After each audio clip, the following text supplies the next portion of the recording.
C'est vraiment une honte de voir ça, les gars, à un mois de la CAN au Maroc. Je suis désolé, les gars. Je suis désolé, les frères. Quand c'est dans les autres pays africains, quand c'est au Cameroun, quand c'est en Côte d'Ivoire, je suis le premier à critiquer. Donc c'est pas parce que ça va être au Maroc qu'on va rien dire, qu'on va dire non, c'est pas grave, ça va être une CAN incroyable. Regardez, les gars, j'ai l'impression qu'il pleut sur moi, les frères. Vous vous rendez compte ou pas? Alors là, à la limite, on va dire, vas-y, c'est à l'extérieur du stade. Enfin, plutôt, c'est à l'extérieur des tribunes. Ok, pourquoi pas. Mais quand tu rentres à l'intérieur, quand on rentre à l'intérieur, les gars, regardez-moi ça, les frères. Il pleut à l'intérieur. Les gens, ils sont à l'intérieur des tribunes. Ils sont sous parapluie, les gars. Et ils t'ont mis un seau en mode c'est ça qui va arrêter le problème. Regardez-moi ça. Il sert à quoi ce seau? Non, les gars. Alors, ok. Peut-être le stade n'est pas terminé. Alors déjà, pour commencer, pourquoi faire un match à ce moment-là dans un stade qui n'est pas encore terminé? C'est juste pour nous foutre la honte, les frères, tout simplement. Deuxième chose, on va dire, vas-y, pourquoi pas. On va laisser le bénéfice du doute. La CAN, elle n'a pas encore commencé. C'est quand même un petit peu inquiétant quand on voit un petit peu l'état. Quand on voit ici...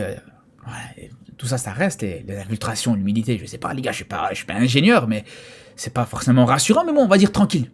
Pas de problème, on verra la CAN, c'est à la CAN qu'on va pouvoir juger. Mais j'espère vraiment, les gars, qu'à la CAN, vous allez pas nous foutre la honte, les frères. J'espère vraiment qu'à la CAN, on verra pas ce genre d'image.